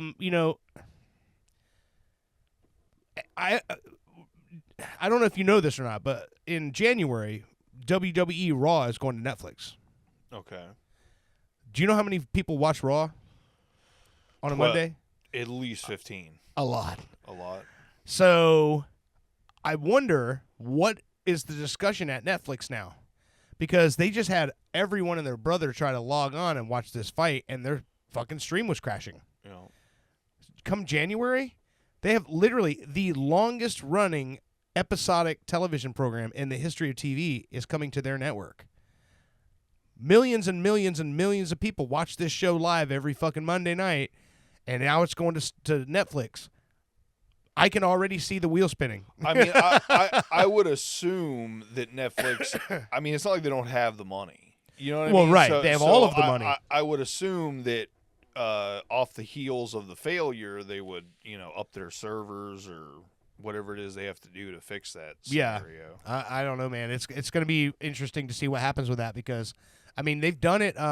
So WWE has gone through a lot of platform changes since I want to say it was 2011 when they launched the WWE Network, which was its own app. You download the app, and they had every single pay-per-view that had ever taken place in a library like streaming service. You could watch all the old stuff, and they had all their live pay-per-views were through that app. But the weekly shows were still on a major network. They were either on USA or Sci-Fi Network at one point was carrying them. But they've always been on cable, on basic cable television. Now, on those networks, it was live? Yeah. You would think Netflix would shit all over that, right? Like they would be so far ahead. I mean, Netflix is it. Yeah, exactly. Right now, so that's kind of odd. Well, I watched the Cat Williams live comedy special on there. I watched Joe Rogan's comedy special live on there, and they were live. They were broadcast live. Chris Rock's last special was live on Netflix. I watched that too, but they didn't crash. And I don't know. Obviously, you're talking about a much smaller audience of people that's going to go hop on Netflix, or they're waiting to watch this live episode or whatever. Even Tyler Henry, the psychic medium kid from Hollywood, they call him the Hollywood psychic or Hollywood medium or whatever. Okay. He does a live show every Tuesday on there now. And I've watched a couple of those live, and they're always fine, no glitches, no problems. But you're talking about that Tyson and Jake Paul fight. They had millions of people logging in for that.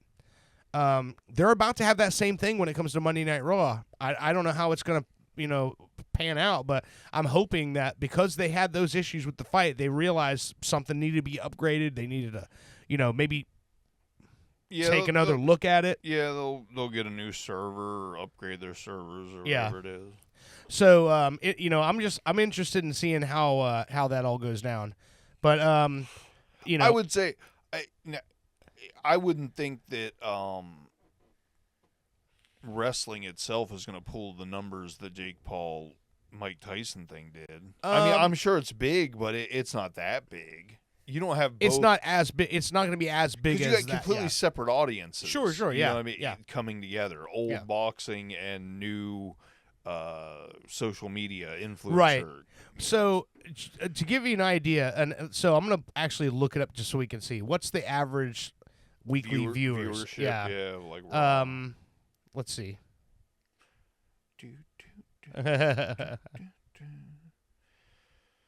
I maybe went a little bit too hard on the drinks there this episode. I feel like we're in the fourth segment. The fourth segment. So on a weekly 1.7 million viewers per episode. What was the For Paul, like 14 million or something? I don't know. Shit? Let's see. Yeah. That's WWE pulls 1.7 million. So yeah, I'm guessing there was at least 10 million people watching the Tyson thing. Just guessing. Let's see. Viewing.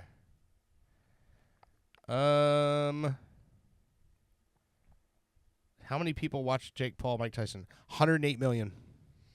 So we're talking 10 times. Yeah, you know, that's so, crazy. Yeah. 108 million.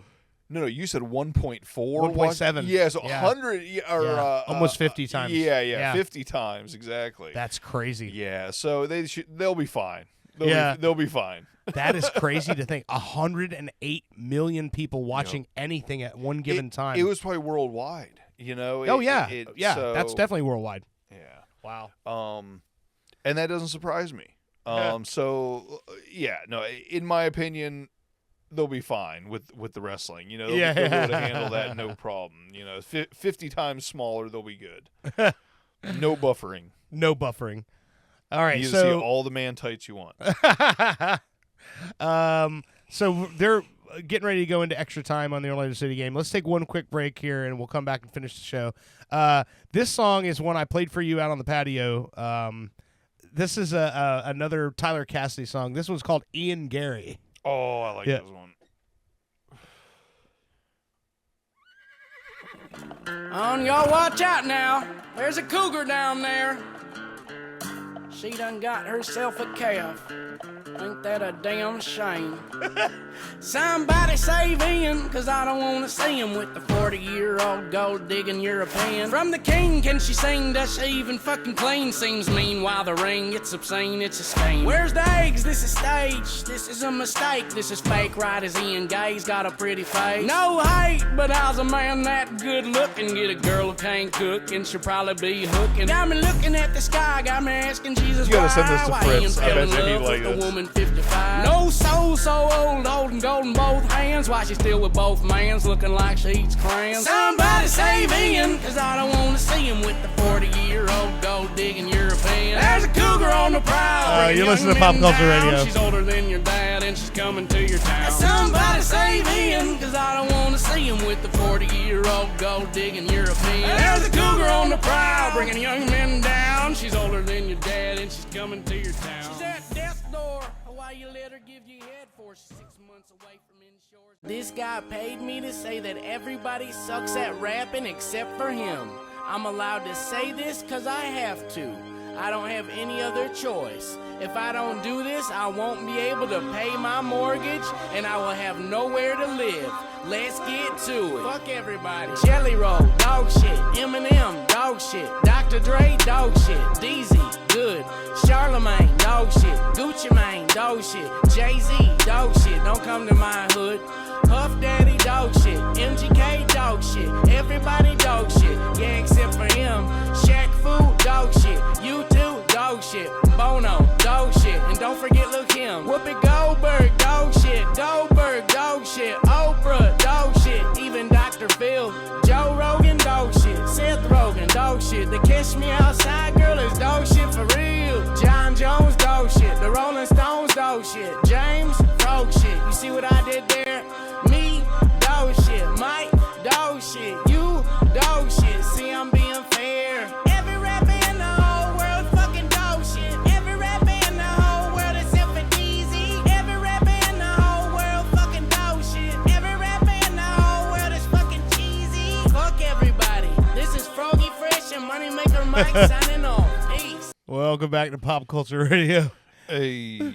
That is the one that you just showed me. It's called DZ is the best rapper. So apparently this he was doing these commissions, and that guy commissioned him to say he's the best rapper. I was about to say I got to look into DZ now because I don't know who that is. Yeah, I don't know who that. Well, maybe let's take a look. Let's see who DZ is. Is there a DZ in the house? Holla at my DZ. Well, that would be a.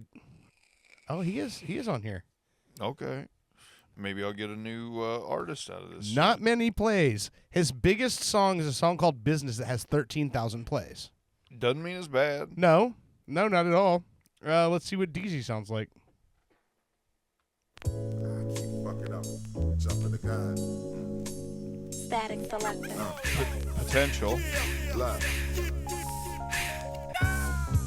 Who said they needed a verse from the sword swinging Excalibur holder. Let me go up in the folder of my mind, soldier. Shooter for higher, sharpshooter requirements. The most virus, live wire hits. The wizard of the section of the 3rd district. Superb misfit. Rose sipping, whipping it back, flipping on the joint, tripping. A rapper's fronting like the scientist. He's doing that super northeast Brooklyn. Yeah. Of the ethers, straight out of public housing, rocking $1,000 features. Plain t-shirt, rap, $200 sneakers. I'm cleaner than the bastard at the podium on Easter. When you It's see me decent. salute me, It's keep it just, moving. Value like a Cuban. nothing Yo, new. what we doing? Yeah. Who the fucking bitch press with the guard and leave normal? Well, here's what's funny. Paranormal He has windows, 13,000 plays on this song, right? Right. All his other songs, well, he's got one called Trick or Treat. This one here has 12,000 plays. 1 2 1 2. Everything else You know, there's is, still is honey 6 and from, under. from Owen gluing my beard to his face on this chair. Really? I'm like, where do I keep getting this sticky shit from? It's on the fucking armrest. Good old honey beard. It's the gift that keeps on giving. Yeah. So this is DZ. So, but think about this. So, like I said, his biggest, his most played song, "Business," 13,320 plays. Right. That song that we just played from Froggy. Let's see what that's got. I mean, it sounds like a pretty solid business move, right? You would think. Oh, it won't show you the plays because it's not in his top 5. I think it was like, I think that one was around like 28,000 or something like that. Still more plays than he's gotten on anything else, right? I mean, more plays than that guy. Yeah, that guy. Yeah. I mean, Wow. but that's the point. You pay someone who has more plays than you to try to get more plays. Yeah. Than you already have. That's fucking funny, man. I'm still wanting to do some kind of fucking cover rap song. One of these like remakes. Oh, yeah. That's how fucking,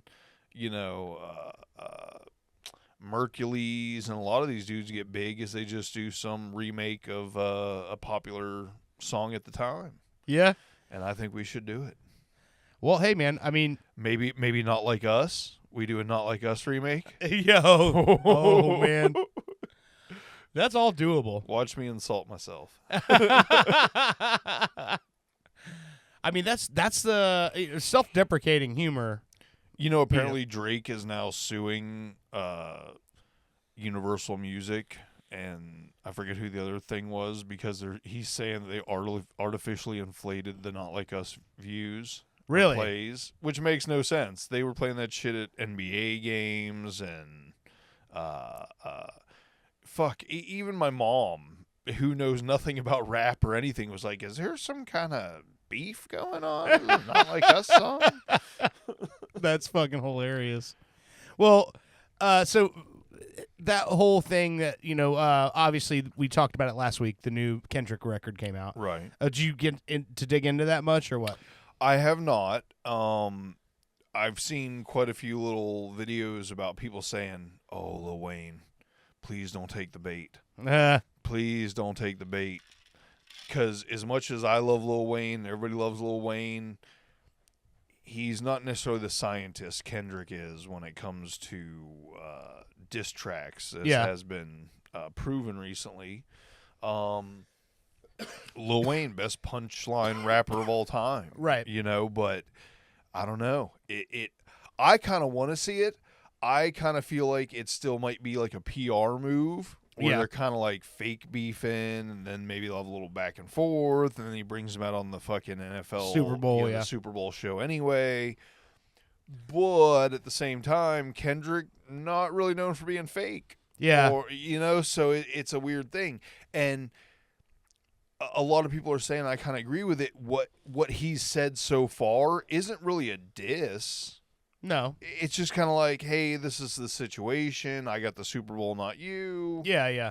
But it wasn't like shit talking. No. It was like kind of, hey, it's kind of sad for me that somebody that I idolized or respected is more worried about them getting the show than me getting the show. Yeah. But not really a diss, No, So it just sounds like he's bummed that he got something as big as the halftime show, and all anyone's talking about is that it should have been Wayne. Right. You know what I mean? Which So I that's think, what it sounded like to me. Which I think I had said is kind of disappointing. Yeah. You know, how can you not be disappointed if you're Kendrick? Yeah, I don't feel anything that he said sounded like a diss to me, but regardless how it goes, I'm cool either way. yeah. Because either there starts a beef back and forth between Lil Wayne and Kendrick, which will probably be awesome. Yeah. Or there is no beef and they'll do a halftime show together. And then the third option is there is a beef and they still do the halftime show together. So either way, we win. Yeah, you know? yeah. There's no losers in that. Right. Man. So this obviously this 2 days ago was Thanksgiving. Yo. And now we're into holiday season. Yo. And did you see the previews yet for the new Jack Black Christmas movie? No. I've not watched it yet. It's on my my saved list. It's called Dear Santa. The premise of this movie, I think, is going to make a lot of religious people really upset. Okay. So, have you ever seen when a kid writes a letter to Santa, and sometimes kids misspell Santa? Right. And what do they spell? Satan. Right. This movie is about a kid who wrote a letter to Santa but misspelled it Dear Satan, and Jack Black shows up as Satan, and he's trying to grant this kid's wishes. And it goes a very adult direction with it. But he takes the kid to fucking Vegas, and they're gambling, and he's fucking just got this kid rolling in dough and everything. But it's basically a Satan Christmas movie. I hope it's good because I thought I have not seen the red one, and I a couple weeks ago told you I was like, oh, I'm kind of excited. Yeah. You know, this could be pretty good. Yeah. Not heard good things. Really? About Oh, that it- sucks. it's apparently kind of super generic, boring. Nah. Well, they've done some cool marketing for that movie. J.K. Simmons, who plays Santa in that movie, is the farmer's insurance guy. Right. I mean, it's kind of insulting to say the farmer's insurance guy because he's a great actor. He's been in a lot of stuff for a long time. But they did a commercial for Farmers Insurance where they're watching the trailer and he's talking about insuring Santa's sleigh, and he's like, is that supposed to be Santa? And he goes, good looking guy. But it's him on the screen. I Shit mean, like that. it might be good. I'm Yeah. just going off, a few YouTube reviews I've seen or whatever, and I, 100% have disagreed with reviews before. Yeah. So maybe it is good, but so far just, not getting a positive feedback on it. Well, I mean, I hope that they're wrong because the movie, they're pushing the shit out of it. And, this is that time of year when we start getting, the Christmas movies start coming out. And other than the fact that everyone's going to watch Christmas Vacation and The Christmas Story with the fucking, the leg lamp. Do people still do that? I think they do. And Home Really? Alone is another one that people watch every year. I mean, I know people who literally every year watch those movies. I have zero tradition. Yeah. I don't care about any of it. I'm like, I've seen it before. It's good. Man, I just every time something Put on like Lord that of the comes up, Rings. yeah, I don't. I will say this: those movies, when I watch them, it does remind me. It makes me nostalgic for my childhood because I did watch those movies at my house with my family and like my my brothers and everything when I was a kid. I get that, but every time something like that comes up when it comes to tradition or any of that stuff, and more often than not, I mean, not to get political and all of that other stuff, but there's a lot of people who have these traditions and all this stuff that they just live by. And I just remember Doug Stanhope always saying, tradition is a dead man's baggage.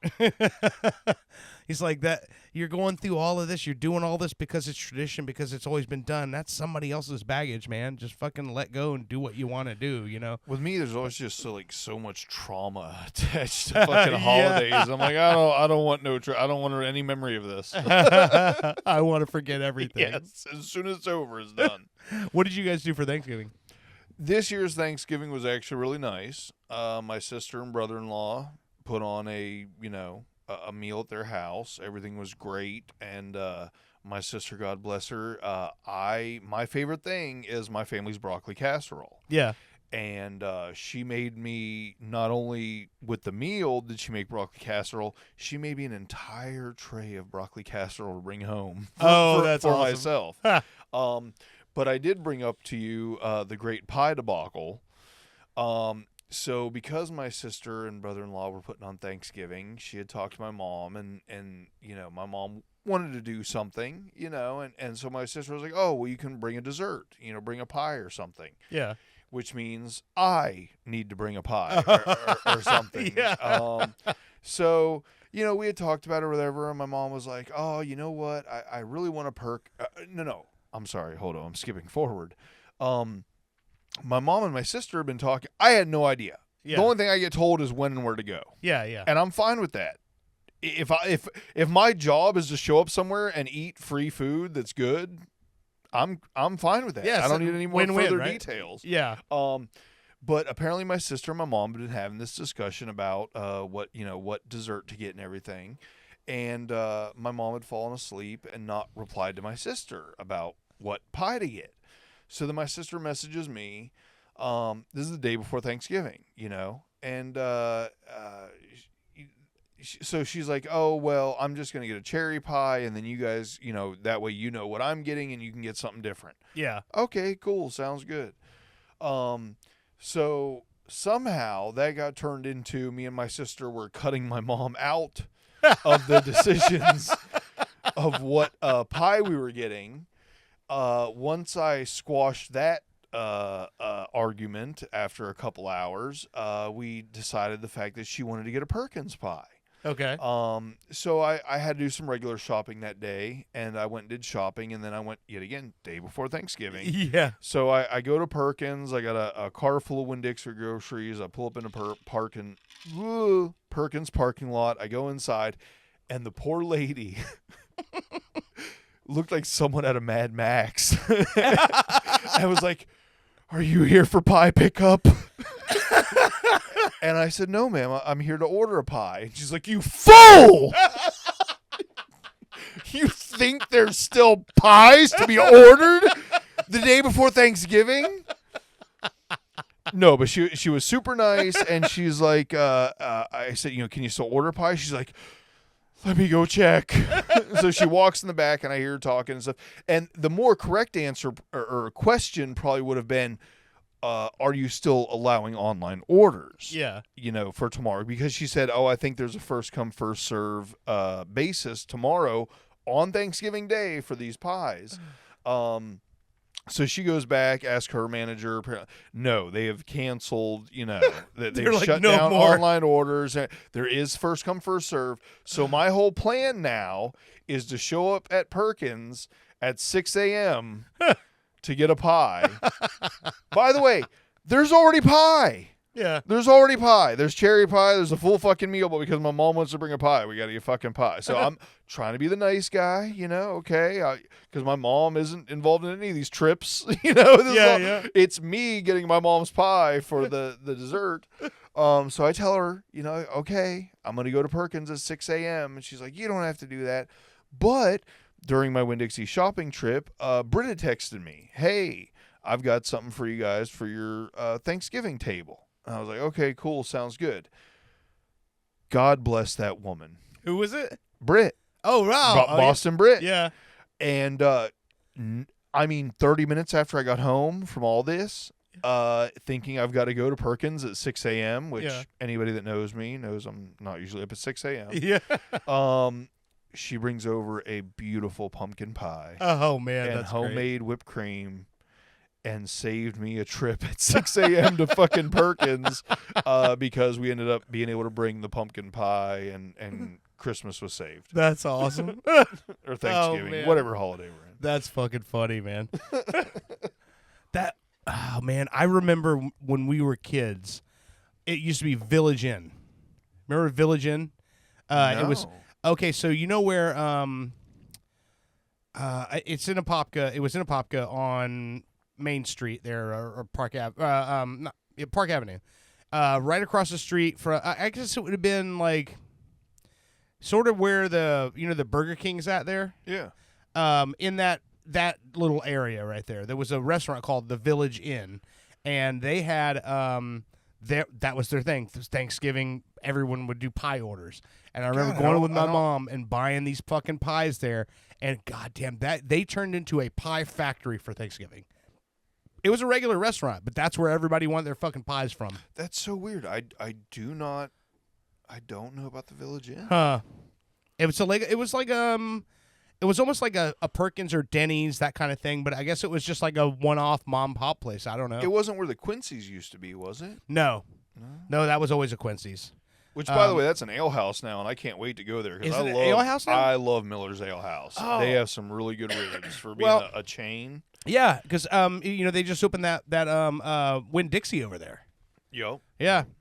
And here we go, small town talk. Let's talk about what's going on. Hey, man, they opened a new Winn-Dixie down there yonder way near where the Quincy's used to be. I tell you what, and that house there, they used to make the pies for Thanksgiving. Someone on Spotify is listening to this. They're in fucking Dublin. They don't give a fuck about what's going on in Popka. Right. Well, I mean, at least we're number one in Portugal. There we go. Someone in Portugal is going to hear this. So, all right. Well, I mean, I think we've made it through 3 segments of a show here. Okay. And in lieu of Owen and Brittany not being here, hopefully Britt is back home now. I hope she's feeling better. Yeah. I mean, that Amy Schumer documentary that Heather and I watched. It's called Expecting Amy. It's on HBO Max.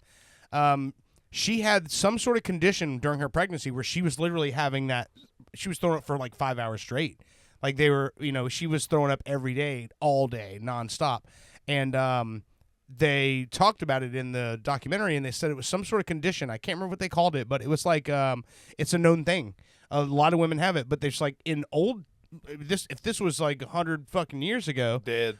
They'd be dead. Yeah, they wouldn't make it through this. Like it's you dehydrate yourself to the point where you can't fucking support the fetus growing inside you. So I mean, I've had alcohol poisoning. It's basically the same thing. Yeah.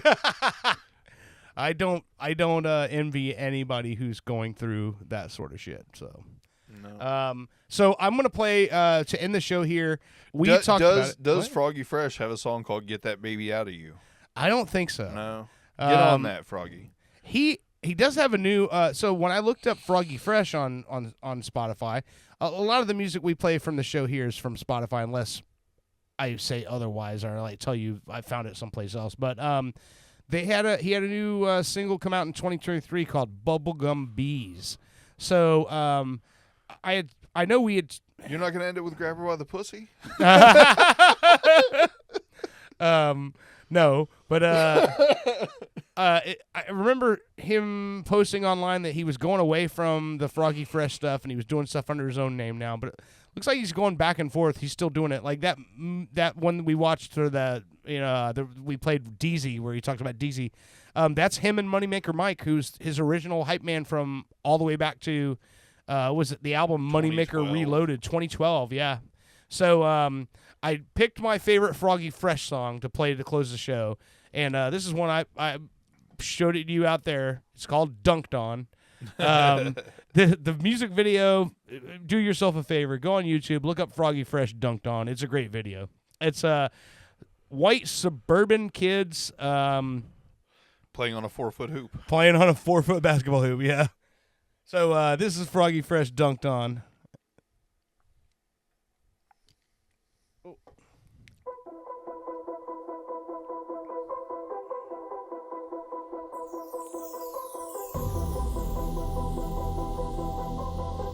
I wonder who was making his beats back then.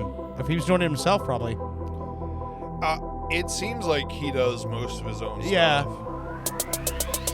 Out on the court for a game of 2-on-2. Me and Mike versus James and his boy Big Blue. We headed off to Kevin's house right after school, cause he got that new Lifetime basketball hoop. We came ready to play. We came ready to win and bring the trophy home that day. Big Blue said, "You ain't bringing home that W. How you gonna score when I'm standing here in front of you?" I grabbed the ball and I passed it into Mike. Mike caught the pass, fake left and went right. He drove through the lane and he threw it off the glass. I couldn't believe my eyes, he was running so fast. Caught the pass in mid-air, then he threw that boy down. Nobody could believe it, James fell over on the ground. He started crying, put his hands on his head. Then Big Blue looked at me and Mike and he said, "Why James crying?" "Cause he just got dunked on." I ain't even lying.